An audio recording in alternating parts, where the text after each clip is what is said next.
classy. All right. Hi everyone, welcome back to my channel. Today we're going to talk about my tarot collection. Now, if you are a tarot collector or maybe you're just a beginner in tarot, I want to make it clear that it's not necessary to have hundreds of decks. If you own decks that you feel specifically connected to, that's really what matters. So my collection is not necessarily the largest collection on YouTube. It's not even close to being the largest collection, but I do own decks that I really connect to, that really vibe with me, as the kids say these days.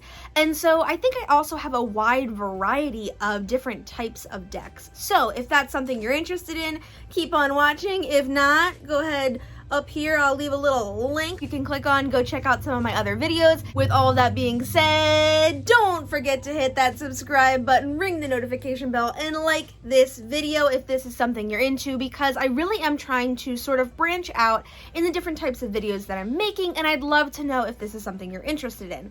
So let's go ahead and get started. Alright, so the very first deck that I owned was the Rider-Waite-Smith deck, and this is pretty standard for people who are learning tarot. This is a really good deck to use to learn because most decks out there are actually based on this deck and the meanings of the cards. So I got the Centennial edition. This edition specifically has more of a muted color palette, and that's why I like this deck. This came in a cardboard box. I think I got this on Amazon for, I don't know, maybe $11, $12. And it comes along with a little booklet, which is pretty standard. This has the different meanings of the cards in the upright and the reversals. And I think it also has a couple different spreads that you can do and give some examples, but it's very, very tiny. So the backs of the cards look like this. And I love this artwork. Again, it's more of a muted color palette. So like you'll see, the yellows are more muted. They're more golden tone as opposed to super bright yellow. Here's the wands, very classic artwork, very standard swords. Here's the Hierophant, Justice. Again, very standard, classic artwork. Here's cups.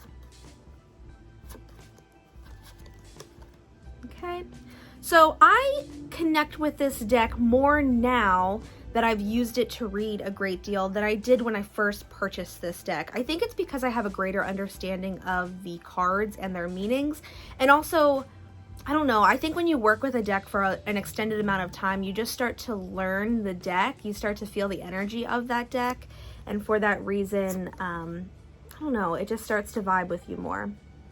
Pentacles, the High Priestess, and so forth. You get the drill here. Most tarot decks are going to be based on this imagery, so they might have a variation in the imagery on the other decks, but it's going to be based off of, most times, this standard deck. So we will move on to my next deck. The next deck I got was the White Sage Tarot. This is a tin edition, so I love these because they're smaller and my hands are so tiny, so it's really nice to shuffle. The artwork and the deck itself is by Teresa Hutch. And I purchased this deck because of the watercolor artwork. It's beautiful. Came along with this little booklet, very standard. I got this from Amazon, I think for $11.99, something like that. I'll link all of the decks that I talk about here in this video down in the description box if you're interested. So the backs of the cards look like this. Not really my favorite. Feels kind of masculine. It's neither here nor there. It's very thin cardstock. It almost reminds me of like a deck of playing cards. And this is distributed by US Games. This used to be, when it first came out, a small indie deck that Teresa Hutch put out, and you could purchase it on places like Etsy or on her specific website. Now it is a wide distributed deck, so you can purchase it for a lot cheaper, but the quality is a little different. So it is very glossy. I love the watercolor artwork. The animals are just beautiful. I really love this deck because the wands are pussy willows, which I really connect to because my grandmother always had them at her home. The pentacles are sand dollars, There's wands again. Let me just hurry through here. Cups, very standard. There's elephants. Pentacles again. The Magician, very different artwork than you would see in the standard Rider-Waite-Smith, but really opens up an opportunity to receive a different message. So it also comes with, let me see if it's in here. Yeah, it comes along with 2 additional cards for some additional meaning. They are the chakras and then rainbow energy. So a lot of color magic, and it really opens up, again, a different way to read the cards. And so for that reason, I really enjoy this deck. Again, love the size because it makes it really easy to shuffle. And I love the tin edition because it keeps the deck super, super safe. I'm going to skip the 3rd deck that I got because it's my favorite, and I want to save that for the very end because it really is my favorite. It's beautiful. But I will move on to the next deck, which is the Tarot of the Divine. I got this at Barnes & Noble. I think I paid something like $25 for it. It wasn't super expensive, but I will say that the quality of the deck is there. It is a really nice deck. The box is super heavy duty, super thick. It opens up. It has a beautiful guidebook, has colored pictures for each individual card. Now this deck is inspired by deities, folklore, and fairy tales from around the world. So this is a really good deck if you're looking to learn something new about different cultures. This deck has in the guidebook the name of the fairy tale or the folklore that it's based off of, the region or area where that fairy tale came from, a little description about the fairy tale, and then also gives you the meanings of the cards upright and reversals. So super, super beautiful. The cards themselves have gorgeous artwork. The backs of the cards, there's no way that this camera can possibly pick up for you the beauty that is the back of this card. The color is just amazing, and the cardstock itself is on the thicker side. It's really nice, and it has that almost like grainy woven texture. I don't know how to describe it, but regardless, they are absolutely beautiful. Here's the devil.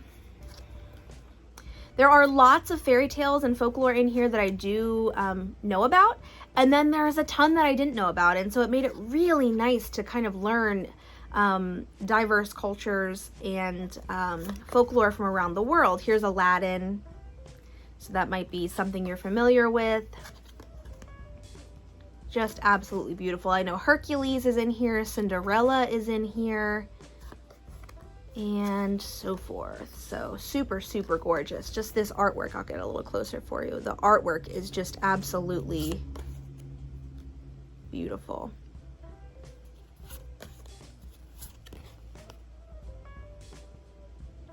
So that is the Tarot of the Divine.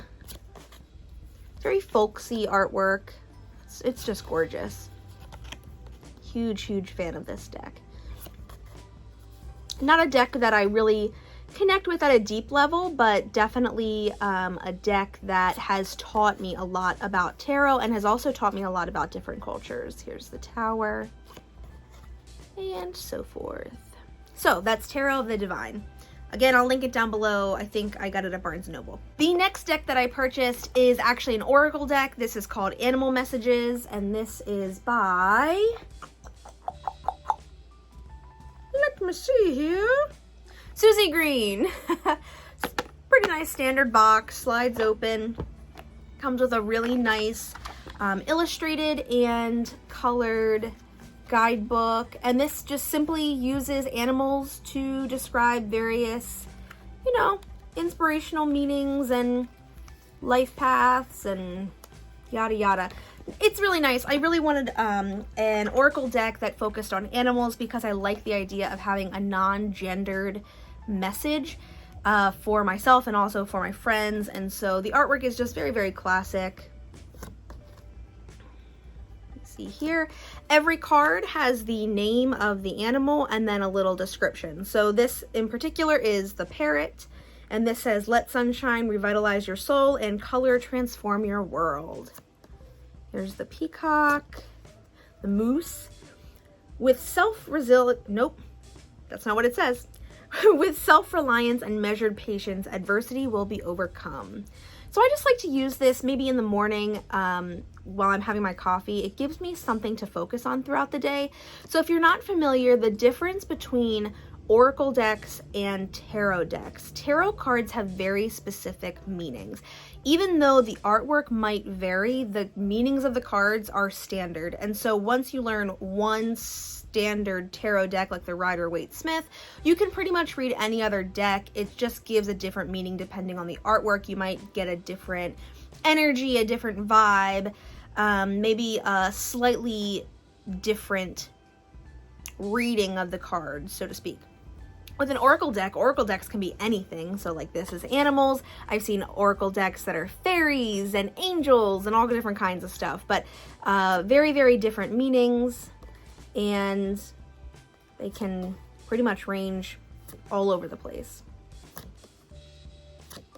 So that's this. Oh, the backs of the cards look like this. Not all that beautiful. I got these from Barnes & Noble, I think, as well. I'll link them down below. Again, this is called Animal Messages by Susie Green. Seek inspiration from your animal guides. Okay, the next deck that I got is kind of cheesy. This is the Golden Girls Tarot deck. I got this specifically because I'm a lover of the Golden Girls. I didn't get this because I really intended to read with it. Excuse me. It says, "A look into your future from the Lanai." Here's the back of the cards.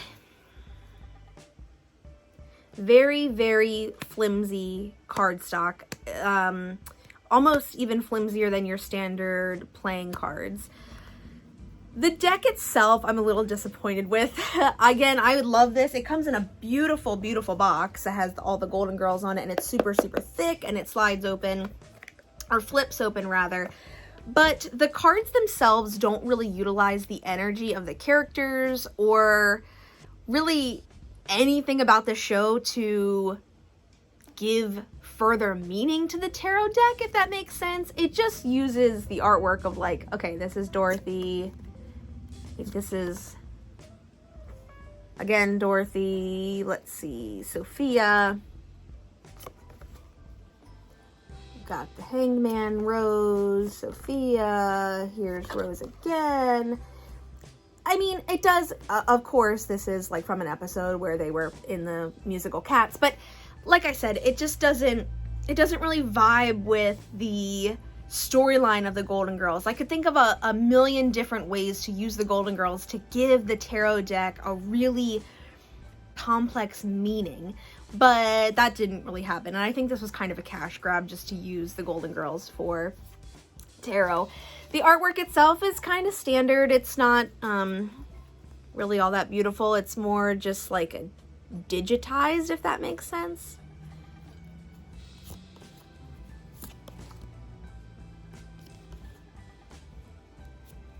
So it does take from some of the episodes, but not all that impressive. But like I said, I got this because I'm a lover of the Golden Girls, not because I really intended to read a great deal with it. So that is the Golden Girls Tarot deck. Moving right along. This is the Wild Wood Tarot. I got this on Amazon, I think for $25. It is rather bulky. It comes in a really thick, huge box. It's a little difficult to store, but what are you gonna do? It keeps the cards nice. So I'll show you, zoom in here on the box. Again, very nice. It comes with a super thick guidebook, and it is not in, well, it is in color. It's green, but it's not, you know, multicolored. And it gives a full page description of each card. So remember when I said that a lot of tarot decks are based on the Rider-Waite-Smith? This specific deck is based on Thoth Tarot, which is very different and includes an array of characters that are not included in Rider-Waite-Smith. So if that's something you're interested in learning, I really suggest this deck because it does have a huge guidebook that gives page-long descriptions of each card, of how to read it, the meaning of the card, what it means upright, what it means, I can't speak, what it means reversed, and then it also gives some basic tracks and pathways, it's called. So kindness and responsibility, an offering of peace and love, helpfulness, courtesy, understanding, enchantment, success, and business. So it gives like little keywords for each individual card as well.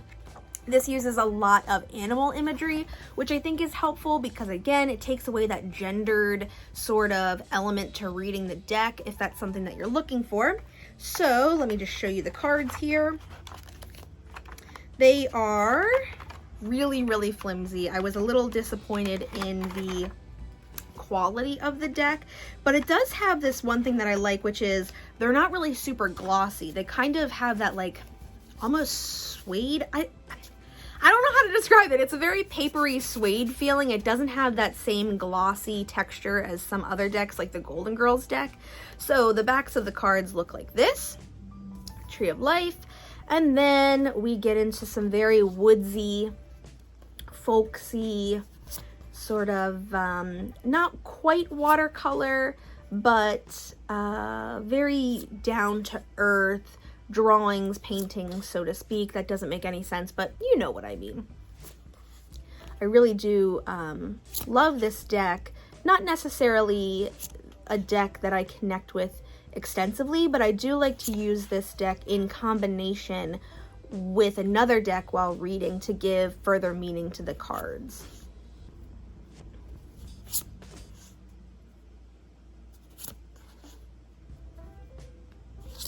I think I would like this deck more as well if it didn't have this white border, if it were just the card itself, like the artwork. And I thought about cutting this off. A lot of people alter their decks. I just can't bring myself to do it, so this is what we are stuck with. So in this deck, we have vessels, stones, bows, and arrows, and that gives a totally different meaning to the cards as well. So this is definitely a deck that you're going to have to invest time into learning and understanding before you can really start to get a deep meaning behind each reading. That's just my personal opinion. You might have a different opinion, and that's totally cool. The really neat thing about tarot is that while each card does have an individual meaning, really depends on the person reading it to actually understand what that spread is saying. So here's some more animal imagery. And if you have this deck, I would be incredibly interested to see what you have to say about it, and if this is a deck that you connect with, because that was weird. Let's see what it is. The Seer. Interesting. So let me know if you have this deck. I really would love to hear your thoughts about it. And we are going to move on to my absolute favorite deck. All right, the moment you've all been waiting for. My very favorite deck that I use to read nearly every day, and that is the This Might Hurt Tarot by Isabella Rotman, or Rotman. I'm not really sure how to say her last name. It comes in this super heavy-duty cardboard box with a magnet. It closes shut like that. Comes along with a pretty thick guidebook. It's super tiny. It's not in color, however, it is illustrated, so you get a full page of the card and then a full page of text on how to read it. It gives, let's see, some varying spreads at the very beginning, like a past, present, future, mind, body, spirit, current situation, obstacle, advice. So it gives some ways to read the cards. And let's jump in to the actual cards themselves. So this deck is absolutely beautiful. The sides of the cards look like this. Absolutely gorgeous. The backs of the cards look like this. And the artwork, holy crap. This follows the very standard wands, cups, pentacles, and swords, Rider-Waite-Smith. Here's the Chariot. Look at that. Wow. So this deck specifically, the most important thing I can tell you about this deck is that it is so diverse. It includes a variety of cultures, races, LGBTQ, those who have physical disabilities. It is just an incredibly accessible and diverse deck. Look at this Temperance card. So first of all, this person is so androgynous that it allows for a wider or more open reading. I don't even know how to describe it. I connect with this deck so much. It just, God, I love this deck. The thing that I love about this deck as well is that in the book, the author or the writer, creator of the deck gives not only the meaning of the card, but also says a little bit about who the card is based off of. So I think this is either her father or her grandfather. I can't remember without looking. But she gives a reason as to why she chose that person for that specific card. And it just opens up a whole other realm of meaning for the deck. So gosh, just absolutely beautiful. Holy crap. My favorite card in this deck, let's see if I can find it, is the Seven of Cups, which, if you're not familiar with that card specifically, talks about a variety of opportunities being presented to you, and you have to choose one opportunity, and it might feel like you have to say goodbye or no to the other opportunities, but making no decision is a decision. So you really need to be decisive and decide what path you want to take. And so I love houseplants. So this artwork is absolutely just gorgeous. So we have like a graduation cap, an atlas, or a globe rather, a family, a home, a money tree. So it just, you see all these varieties of opportunities ahead of you, and you have to make a decision, and it can be really difficult. So I just love the artwork of this. That is my tarot collection. Like I said, it is not the biggest or most impressive collection, but I do think it covers a wide array of different types of decks, and I connect with almost all of these decks in a very special way. Some not as much as the others, but I just love them so much. And I really don't think that being a tarot reader is all about collecting as many decks as possible. It's about finding the deck that speaks to you, that you are able to connect with. So please let me know what decks that you have in your collection. Let me know if you have any of these decks and how you feel about them. What are the reasons why you like them, why you don't like them? Did you connect with them as greatly as I did? And I will see you next week in another video. Love you. Bye.